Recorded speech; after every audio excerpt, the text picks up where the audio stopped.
कधी मला असे वाटते की क्षितिजावरचे दाट रंग मी व्हावे, ढगांचे रूप घेऊन झुलावे, कधी वेगाने वाहणारा वारा होऊन चंद्राशी खेळावे.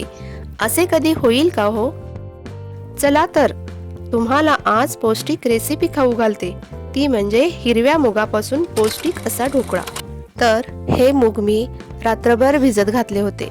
मुगाच्या डाळीपासूनही आपण हा ढोकळा करू शकतो, पण आज आपण अख्ख्या मुगापासून हा ढोकळा बनवतोय. आता मुगातले पाणी काढून मिक्सरच्या भांड्यात घेऊया.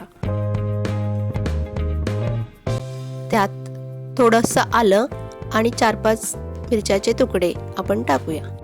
आता मिक्सरमध्ये बारीक करून घेऊया. तिखटासाठी तुम्ही मिरची कमी जास्त करू शकता. पूर्ण पेस्ट झाली नाही तरी चालेल, थोडंसं सरभरीत राहिले तरी चालेल. हे बघा, अशा पद्धतीने बारीक केलंय. हा ढोकळा आपण चहासोबत तसेच दहीसोबतही खाऊ शकतो. हा ढोकळा पचायलाही खूप हलका आहे आणि तो खूप चविष्टही आहे. आता गॅसवर कढई ठेवून त्यात 2 पेले पाणी घालून पाणी उकळून घेऊया. पाणी घालून स्टँड ठेवले आहे. आता झाकण ठेवून पीठ भिजेपर्यंत पाणी उकळू देऊया. आता एका भांड्यात बारीक केलेले मूग काढून घेऊया.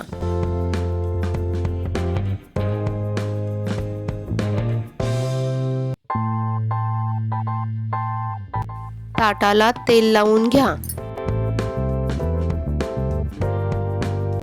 तुम्ही रव्याचा, बेसनचा, मिक्स डाळीचा असा ढोकळा खाल्ला असेल, पण आज आपण हिरव्या मुगापासून छान असा पौष्टिक ढोकळा बनवतोय.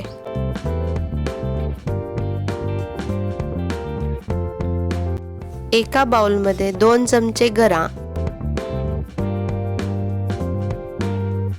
2 चमचे दही, व्यवस्थित मिक्स करून बाजूला ठेवून देऊया.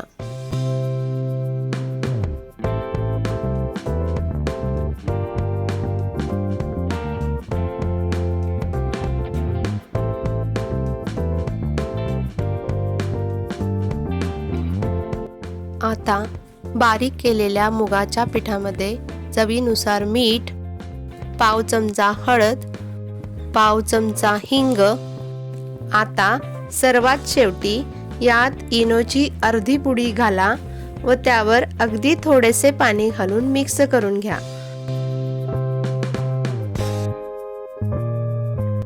मघाशी मिक्स केलेले गरा व दही यात घातलेले आहे. आता तेल लावलेल्या ताटावर थोडेसे पांढरे तीळ टाका व त्यावर तयार केलेले मुगाचे मिश्रण घाला.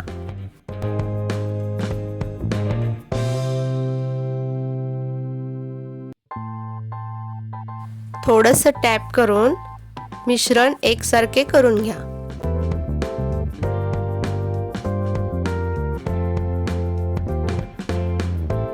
वरून पण थोडेसे तीळ टाका व लाल तिखट वरून थोडेसे स्प्रिंकल करा. तोपर्यंत इकडे पाणी उकळलेले आहे.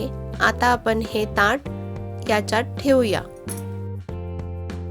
आता झाकून ठेवूया. 10-15 मिनिटात हा ढोकळा शिजेल. तोपर्यंत ढोकळ्यावर टाकण्यासाठी फोडणी बनवूया. फोडणी पात्रात थोडेसे तेल घ्या. तेल गरम झाले की त्यात मोहरी घाला.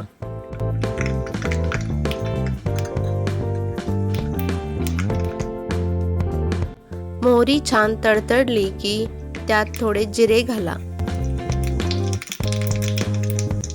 4-5 कढीपत्त्याची पाने घाला.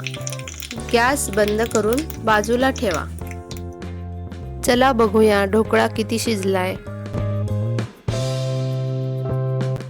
तुम्ही बघू शकता, सुरीला अजिबात पीठ लागलेले नाही, म्हणजे आपला ढोकळा शिजला आहे. ताट कढईतून खाली काढून घेऊया. ढोकळा थंड झाला की सुरीने कापून घेऊया.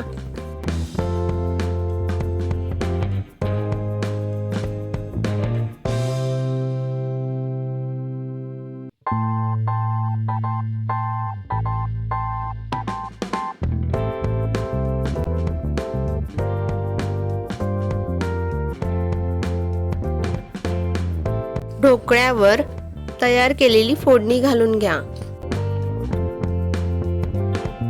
तुम्ही बघू शकता ढोकळा किती जाळीदार झाला आहे आणि हा ढोकळा खूप चविष्टही लागतो। तयार आहे नेहमीपेक्षा वेगळा चविष्ट मुगाचा ढोकळा। हा आपण चहा सोबत खाऊ शकतो।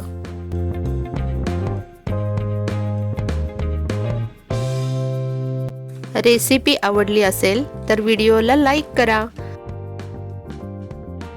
तुम्ही पण हा असा ढोकळा नक्की करून बघा आणि चॅनलवर नवीन असाल तर चॅनलला नक्की सबस्क्राईब करा।